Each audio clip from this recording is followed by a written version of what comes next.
दुनिया में ना दो ऐसे नेता हुए जिन्होंने एक बहुत बड़ी घटना जो होने वाली है उसको पहले ही देख लिया और उन्होंने पूरा प्लान भी बनाना शुरू कर दिया। उन दो नेताओं में से एक थे जापान के शिंजो आबे। शिंजो आबे ने साल 2017 में ही भांप लिया कि एक बहुत बड़ा संकट आने वाला है और उसकी तैयारी करो। उस दिशा में बढ़ भी गई है, लेकिन अब ट्रम्प ने जिस तरीके से उथल पुथल मचाया है, स्क्रीन पर एक आर्टिकल देखिए। जापान वो करने वाला है जो किसी ने सोचा भी नहीं था और न ही अमेरिका ने सोचा होगा। जापान और साउथ कोरिया क्या न्यूक्लियर बम बना रहे हैं या फिर न्यूक्लियर बम बना चुके हैं, और ये सब कुछ बड़ा बदलाव कैसे हो रहा है। भारत, जापान, साउथ कोरिया, इनके सोचने में अब एक बहुत बड़ा बदलाव भी आ चुका है। जानेंगे जियोपॉलिटिक्स में क्या कुछ चल रहा है। हमेशा की तरह वर्ल्ड मिरर के इस एपिसोड में जानने को मिलेगा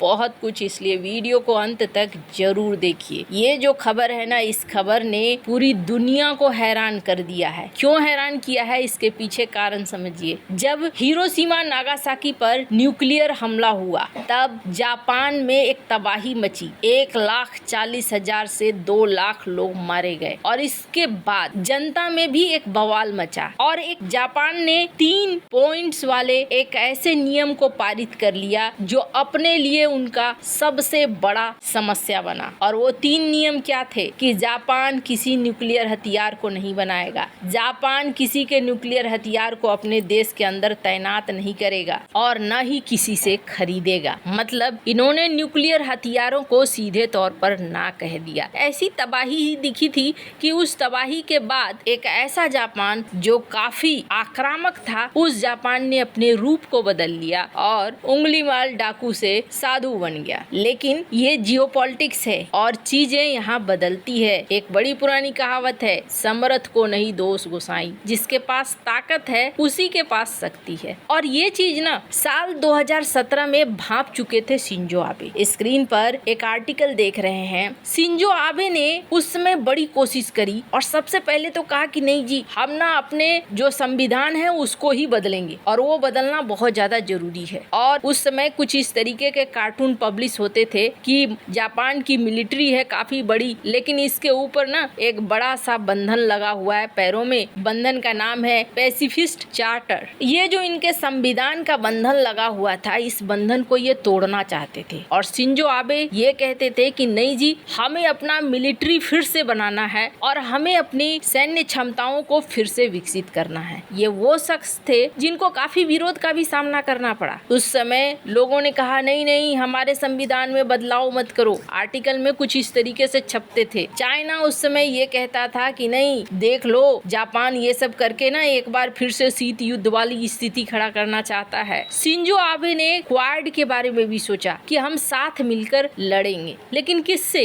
स्क्रीन पर एक कार्टून देख रहे हैं। एक तरफ चाइना है, दूसरी तरफ नॉर्थ कोरिया अपने मिसाइल्स लेकर है और जापान के शिंजो आबे अपने संविधान में बड़ा बदलाव करना चाहते थे। ये दिखला रहा था कि शिंजो आबे समझ चुके थे कि कल की डेट में हमारे लिए समस्या खड़ी होगी, लेकिन अमेरिका के बंधन में ये बुरी तरीके से फंसे हुए थे। अभी एक चीज आपने नोटिस करा होगा कि भारत अमेरिका के इस तनाव के बीच में भारत के आसपास भी माहौल कुछ इसी तरीके का बन रहा है। भारत को डराने की कोशिश हो रही है। जनरल असीम मुनीर तरह तरह के बयान दे रहे हैं। पाकिस्तान के विदेश मंत्री बांग्लादेश पहुंच रहे हैं। यहाँ तक पाकिस्तान की तरफ से कह दिया गया कि भाई हम पूरब से शुरू करेंगे, यानी कि जब भी शुरू होगा बांग्लादेश की तरफ से शुरू होगा। बहुत तरह के बयानबाजियां होनी शुरू करी। अब चाइना की बात करें तो चाइना पे भी भरोसा नहीं किया जा सकता है, ये सभी जानते हैं। और इसी बीच भारत ने क्या किया, भारत ने अग्नि 5 मिसाइल का परीक्षण कर लिया। यानी भारत अपनी ताकत में कहीं कोई भी कोताही नहीं कर रहा है। और भारत के अग्नि 5 के परीक्षण का असर क्या हुआ, स्क्रीन पर एक आर्टिकल देख रहे हैं। पाकिस्तान ने चिल्लाना शुरू कर दिया, ये क्या कर रहा है भारत, इस तरीके से तो होड़ लगा रहा है। 5,000 किलोमीटर की रेंज है, आखिरकार भारत को इतने रेंज की जरूरत क्यों है। तो ये है ताकत। अगर तुमने कोशिश करी तो फिर हम जवाब देंगे। ये ताकत बहुत ज्यादा जरूरी है। और जापान को अब ये बात समझ में आई है। डोनाल्ड ट्रंप ने जिस तरीके से माहौल खड़ा कर दिया है, इस माहौल के बाद स्थिति ऐसी हो गई है कि चाइना अगर जापान के ऊपर हमला करेगा तो पता नहीं है डोनाल्ड ट्रंप आएंगे बचाने या नहीं आएंगे। अगर चाइना ताइवान पर भी हमला करेगा तो भी किसी को कुछ पता नहीं है कि आएंगे कि नहीं आएंगे। अमेरिका का इंडो पैसिफिक हो या फिर साउथ चाइना सी हो, इसकी रणनीति अभी मटियामेट हो चुकी है और ये इस तरीके से मटियामेट हो चुकी है कि क्वाड की मीटिंग होगी भी कि नहीं होगी उसका भी पता नहीं है। डोनाल्ड ट्रंप को सिर्फ इस वक्त एक चीज दिख रही है और वो है टैरिफ, और ये टैरिफ वो धड़ाधड़ लगाए जा रहे हैं। दोस्तों के ऊपर भी दुश्मनों के ऊपर भी, चाइना के ऊपर उनका बस नहीं चल रहा है। और ऐसा नहीं है कि ये चीज उनके सहयोगी नहीं देख रहे हैं, सहयोगी देख रहे हैं। ट्रंप की नीतियों ने एक अविश्वास को पैदा कर दिया है और ये अविश्वास जापान, साउथ कोरिया, इन देशों के ऊपर ज्यादा हो गया है जो देश अमेरिका के ऊपर पूरी तरीके से निर्भर थे।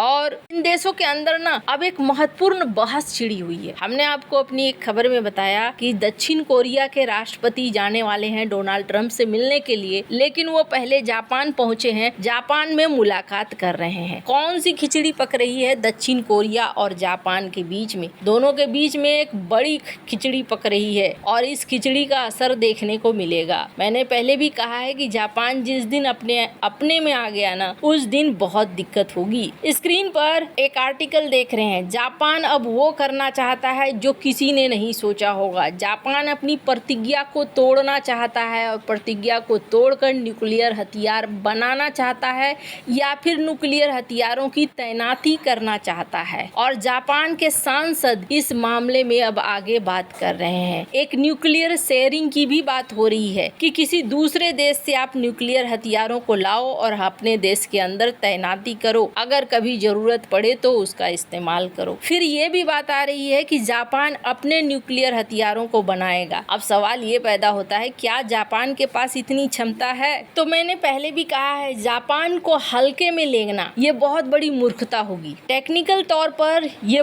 बहुत ही ज्यादा मजबूत है। अगर अमेरिका ने इनको रोका नहीं होता ना, तो आज की डेट में इन्हें रोक पाना संभव नहीं होता। अगर हम इजराइल के लिए कहते हैं कि इजराइल पावरफुल है, टेक्निकली स्ट्रांग है, तो जापान उस जमाने में इतना खतरनाक बन चुका था कि अमेरिका को इसे कंट्रोल करना पड़ा। कहा जाता है कि जापान 6 महीने के अंदर ही बनाने की क्षमता रखता है न्यूक्लियर हथियारों को। अब धीरे धीरे जो बदलाव आ रहा है, इस बदलाव में देखने को मिल रहा है कि न सिर्फ जापान बल्कि साउथ कोरिया भी अब इस पक्ष में आ चुका है कि न्यूक्लियर हथियार बनने चाहिए, क्योंकि डोनाल्ड ट्रंप की कोई गारंटी नहीं है डोनाल्ड ट्रंप क्या करेंगे। अपनी रक्षा को मजबूत करना बहुत ज्यादा जरूरी है और ऐसा लग रहा है जैसे अब यहाँ पर होड़ लगेगी न्यूक्लियर हथियारों की। वैसे ये बड़ा बदलाव है और ये होना ही था। सबसे अच्छी बात यह है कि जापान और भारत के बीच में तालमेल अच्छा बन रहा है, यानी आने वाला समय जो है वो समय भारत की रणनीति को बहुत ही ज्यादा आगे ले जाएगा। आपको क्या लगता है इन सब मामले में? आपकी क्या राय है? कमेंट कर जरूर बताएं। जल्द मिलते हैं अगले वीडियो में नई खबर के साथ।